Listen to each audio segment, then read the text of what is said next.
$10 billion. I mean, just speak about the magnitude of that. That is by far the biggest commitment of the foundation, isn't it, Bill? I mean, this is by far the largest. That's right. We've been spending a lot on vaccines. With this commitment, over 8 million additional lives will be saved. So it's one of the most effective ways that health in the poorest countries can be dramatically improved. In January of 2010, Bill and Melinda Gates used the World Economic Forum at Davos to announce a staggering $10 billion commitment to research and develop vaccines for the world's poorest countries, kicking off what he called a decade of vaccines. Today we're announcing a commitment over this next decade, which we think of as a decade of vaccines having incredible impact. We're announcing that we'll spend over $10 billion on vaccines. Hailed by the Gates-funded media.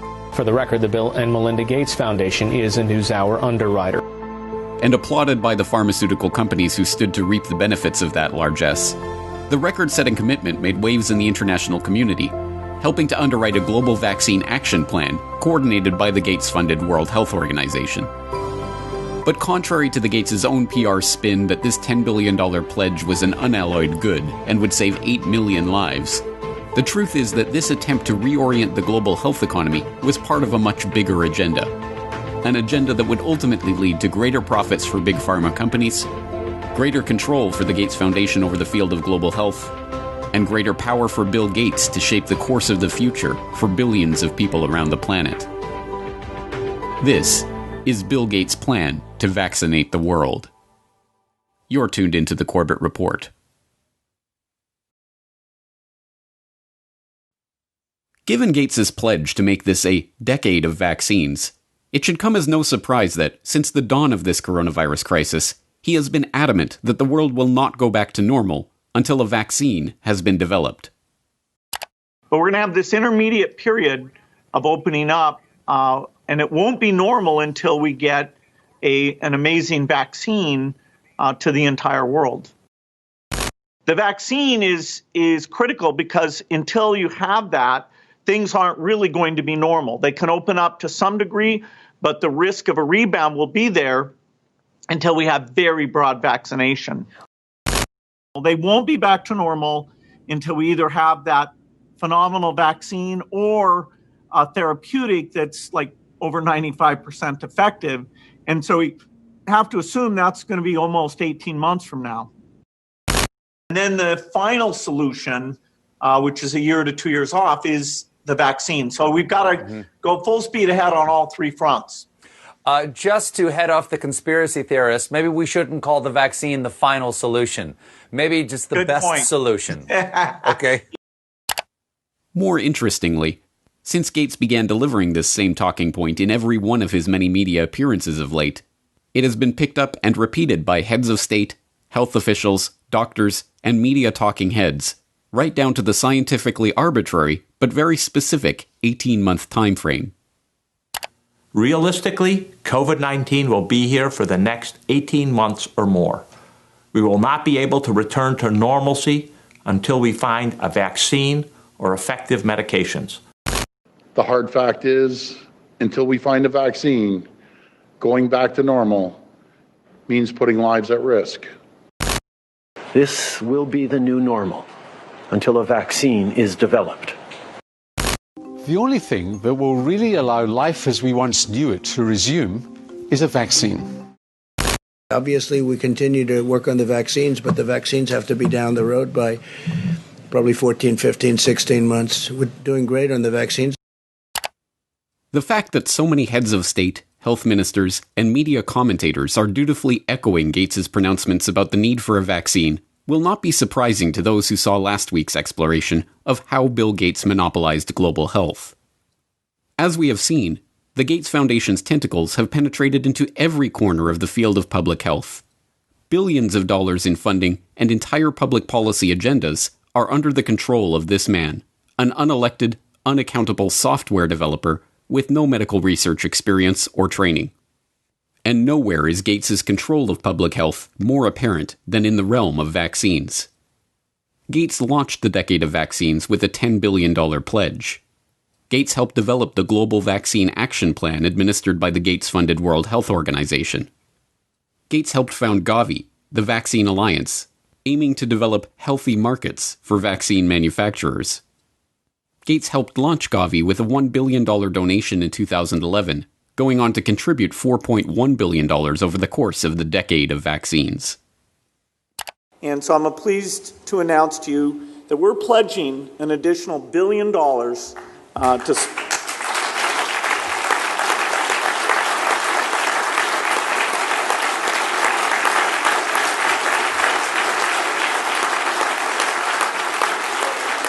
Thank you.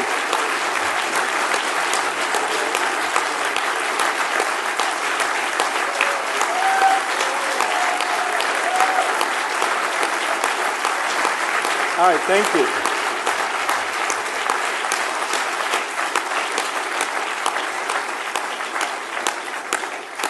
It's not every day we give away $1 billion. One of the Gates Foundation's core funding areas is vaccine development and surveillance, which has resulted in the channeling of billions of dollars into vaccine development, a seat at the table to develop vaccination campaigns in countries around the globe, and the opportunity to shape public thinking about Bill Gates' pet project of the past 5 years, preparing rapid development and deployment of vaccines in the event of a globally spreading pandemic. If anything kills over 10 million people in the next few decades, it's most likely to be a highly infectious virus. Whether it occurs by the quirk of nature or at the hand of a terrorist, epidemiologists show through their models that a respiratory spread pathogen would kill more than 30 million people in less than a year. And there is a reasonable probability of that taking place in the years ahead. Many high-profile personalities have been gathering at this year's World Economic Forum in Davos, which aims to discuss and deal with the globe's most pressing issues. Amongst them is the Microsoft founder Bill Gates. His foundation is investing millions in the Coalition for Epidemic Preparedness Innovations to help combat infectious diseases. Here's some of what he had to say about his push to develop new vaccines. Unfortunately, it takes many years to do a completely new vaccine. The design, the safety reviews, costs, the manufacturing, all those things mean that an epidemic can be very widespread before that tool would come along. And so after Ebola, the global health community talked a lot about this, including a new type of vaccine platform called DNA-RNA that should speed things along. And so this Coalition for Epidemic Preparedness Initiative, CEPI, is 3 countries, Japan, Norway, Germany, and 2 foundations. Wellcome Trust, who we work with on a lot of things, and our foundation, Gates Foundation, coming together to fund actually trying to use that platform and make some vaccines, and so that would help us in the future. We know vaccines can protect us. We just need to be better prepared. So let's come together. Let's research and invest. Let's save lives. Let's outsmart epidemics.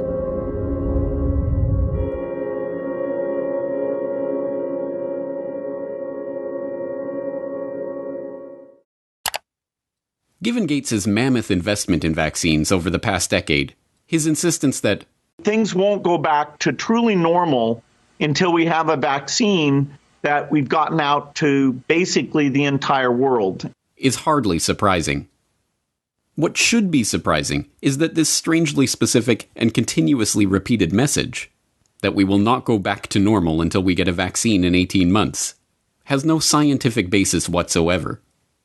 Medical researchers have already conceded that a vaccine for SARS-CoV-2 may not even be possible, pointing to the inability of researchers to develop any kind of immunization against previous coronavirus outbreaks, like SARS or MERS.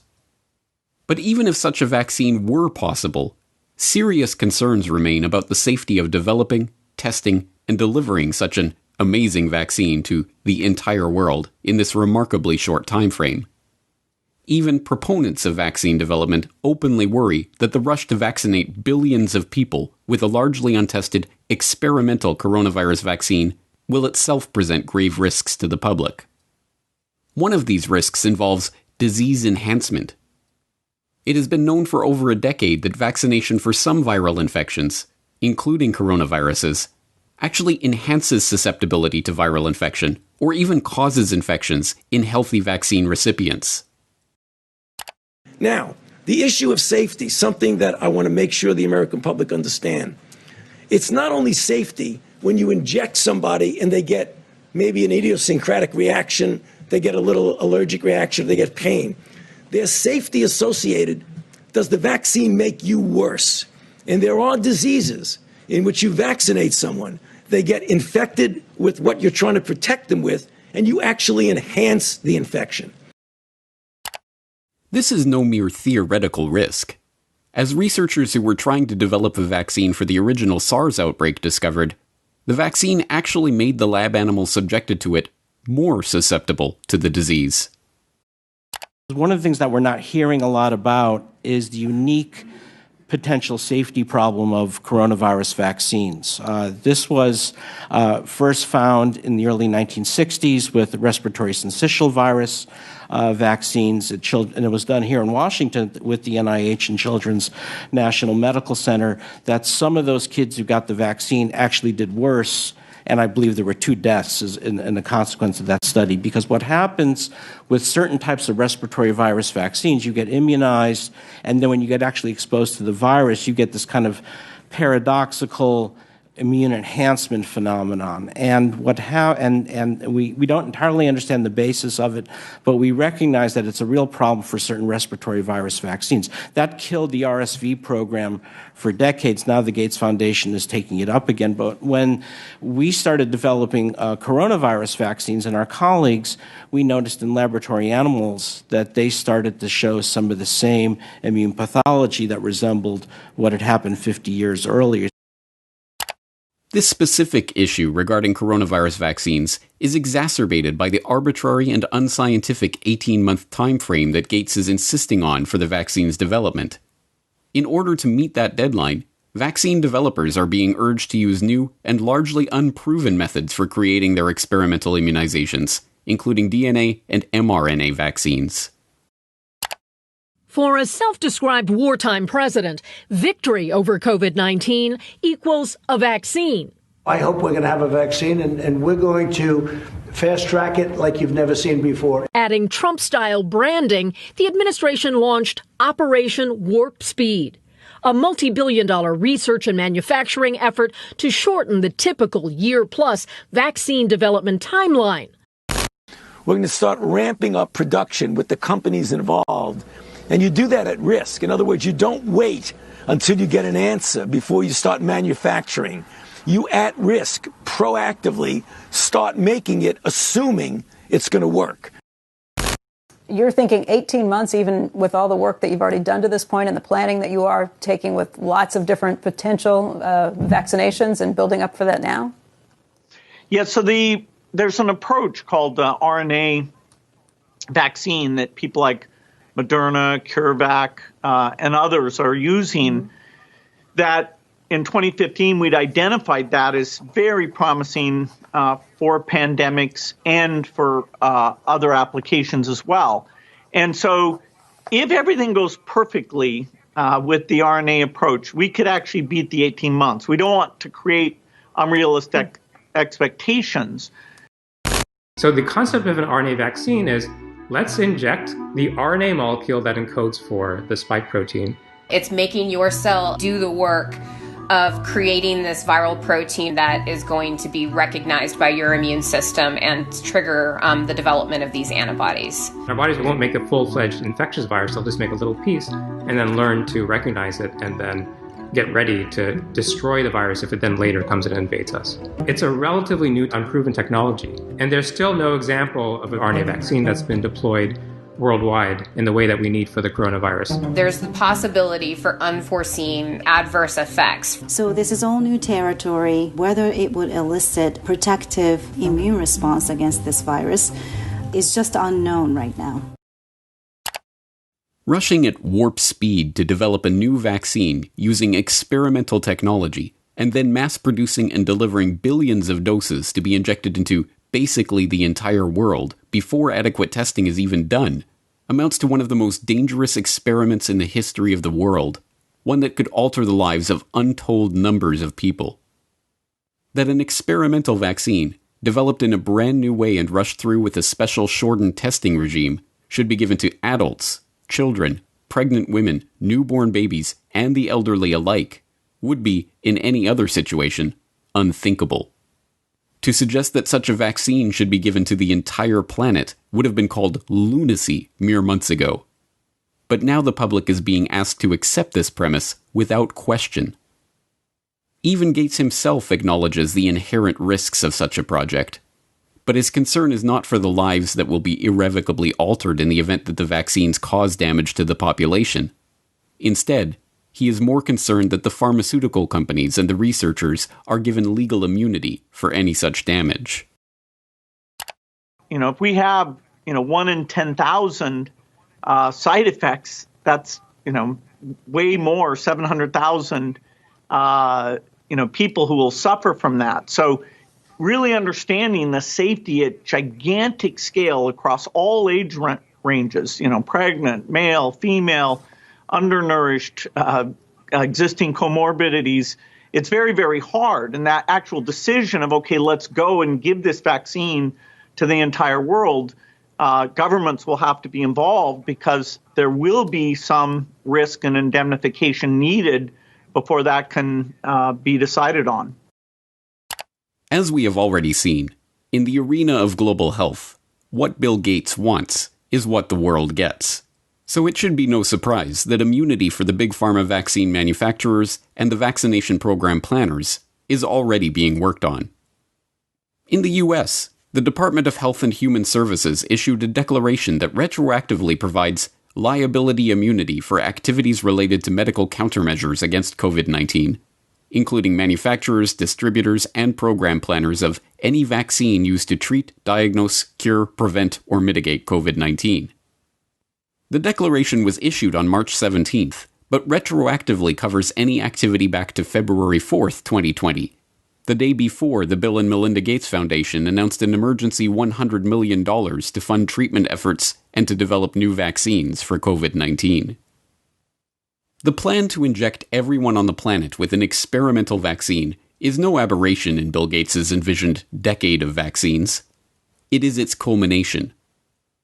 The decade of vaccines kicked off with a Gates-funded $3.6 million observational study of HPV vaccines in India that, according to a government investigation, violated the human rights of the study participants with gross violations of consent and failed to properly report adverse events experienced by the vaccine recipients. After the deaths of 7 girls involved in the trial were reported, a parliamentary investigation concluded that the Gates-funded Program for Appropriate Technology in Health, or PATH, which ran the study, had been engaged in a scheme to help ensure healthy markets for GlaxoSmithKline and Merck, the manufacturers of the Gardasil and Cervarix vaccines that had been so generously donated for use in the trial. Had PATH been successful in getting the HPV vaccine included in the universal immunization program of the concerned countries, this would have generated windfall profit for the manufacturers by way of automatic sale, year after year, without any promotional or marketing expenses. It is well known that once introduced into the immunization program, it becomes politically impossible to stop any vaccination. Chandra M. Gulhati, editor of the influential Monthly Index of Medical Specialties, remarked that it is shocking to see how an American organization used surreptitious methods to establish itself in India. And Samarin Nundi, editor emeritus of the National Medical Journal of India, lamented that this is an obvious case where Indians were being used as guinea pigs. Throughout the decade, India's concerns about the Bill and Melinda Gates Foundation and its corporate partners' influence on the country's national immunization programs grew. In 2016, the steering group of the country's National Health Mission blasted the government for allowing the country's National Technical Advisory Group on Immunization, the primary body advising the government on all vaccination-related matters, to be effectively purchased by the Gates Foundation. As one steering group member noted, the NTAGI Secretariat has been moved out of the government's health ministry to the Office of Public Health Foundation of India, and the 32 staff members in that secretariat draw their salaries from the Bill and Melinda Gates Foundation. There is a clear conflict of interest. On one hand, the BMGF funds the secretariat that is the highest decision-making body in vaccines, and, on the other, it partners with the pharma industry in Gavi. This is unacceptable. In 2017, the government responded by cutting all financial ties between the advisory group and the Gates Foundation. Similar stories play out across the Gates Foundation's decade of vaccines. There's the Gates-founded and funded meningitis vaccine project, which led to the creation and testing of MenAfrivac, a 50-cent per dose immunization against meningococcal meningitis. The test led to reports of between 40 and 500 children suffering seizures and convulsions and eventually becoming paralyzed. There's the 2017 confirmation that the Gates-supported oral polio vaccine was actually responsible for the majority of new polio cases, and the 2018 follow-up showing that 80% of polio cases are now vaccine-derived. There's the 2018 paper in the International Journal of Environmental Research and Public Health concluding that over 490,000 people in India developed paralysis as a result of the oral polio vaccine between 2000 and 2017. There's even the WHO's own malaria chief, Dr. Arata Kochi, who complained in an internal memo that Gates's influence meant that the world's leading malaria scientists are now locked up in a cartel with their own research funding being linked to those of others within the group, and that the foundation was stifling debate on the best ways to treat and combat malaria, prioritizing only those methods that relied on new technology or developing new drugs. Kochi's complaint, written in 2008, highlights the most common criticism of the global health web that Gates has spun in the past 2 decades. That the public health industry has become a racket run by and for Big Pharma and its partners for the benefit of big business. At the time that Kochi was writing his memo, the executive director of the Gates Foundation's global health program was Tachi Yamada. Yamada left his position as chairman of research and development at GlaxoSmithKline to take up the position at the Gates Foundation in 2006, and left the foundation 5 years later to become chief medical and scientific officer at Takeda Pharmaceuticals. Yamada's replacement as head of Gates's global health program, Trevor Mundell, was himself a clinical researcher at Pfizer and Parke Davis, and spent time as head of development with Novartis before joining the foundation. This use of foundation funds to set public policy to drive up corporate profits is not a secret conspiracy. It is a perfectly open one. When the Center for Global Development formed a working group to develop a practical approach to the vaccine challenge, they concluded that the best way to incentivize pharmaceutical companies to produce more vaccines for the Third World was for governments to promise to buy vaccines before they were even developed. They titled their report, Making Markets for Vaccines. The project, Making Markets for Vaccines, was really designed to address a problem that's existed for a long time, which is insufficient research and development budgets as well as investment capacity in vaccine development and production for the Third World.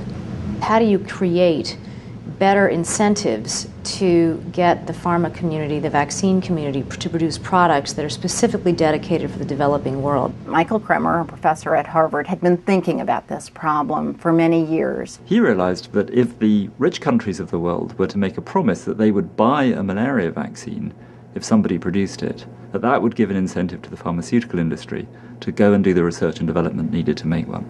But this idea was unfamiliar. No government had made a commitment to buy a product that didn't already exist. When the first such advanced market commitment was made in 2007, a $1.5 billion promise to buy yet-to-be-produced vaccines from big pharma manufacturers, there was the Gates Foundation as the only non-nation sponsor. The Gates-founded Gavi Vaccine Alliance is an open partnership between the Gates Foundation, the World Health Organization, the World Bank, and vaccine manufacturers. Their stated goal includes introducing new vaccines into the routine schedules of national immunization programs, and to engage in market-shaping efforts to ensure healthy markets for vaccines and other immunization products. If introducing new vaccines and ensuring healthy markets for them was the aim of Gates's decade of vaccines, there can be no doubt that COVID-19 has seen that goal realized in spectacular fashion. Let's start the pledging. The EU kicked off its fundraising drive with €1 billion. In the hours that followed, pledges were beamed in from across the globe. The Kingdom of Saudi Arabia has pledged $500 million. Even pop icon Madonna made a last-minute donation of €1 million. By combining the world's expertise and brain power and resources, we can attack this disease in the way it's attacking us, globally. Our foundation is proud to partner with you, and I'm pleased to announce today that we will pledge $100 million towards this effort. Germany was one of the leading donors, pledging over €500 million. The money is earmarked for international health organizations and research networks in a bid to speed up the development of a vaccine. And there, at the center of this web, is the Gates Foundation, connected to every major organization, research institution, international alliance, and vaccine manufacturer involved in the current crisis. Certainly, the Gates, like the Rockefellers, have profited from their years as the most generous people on the planet. As curious as it might seem to those who don't understand the true nature of this monopoly cartel, despite all of these grants and pledges, commitments of tens of billions of dollars, Bill Gates' personal net worth has actually doubled during this decade of vaccines, from $50 billion to over $100 billion. But once again, we come back to the question, who is Bill Gates? Is he motivated simply by money? Is this incessant drive to vaccinate the entire population of the planet merely the result of greed? Or is there something else driving this agenda? As we shall see next time, money is not the end goal of Gates's philanthropic activities. Money is just the tool that he is using to purchase what he really wants. Control. Control not just of the health industry, but control of the human population itself.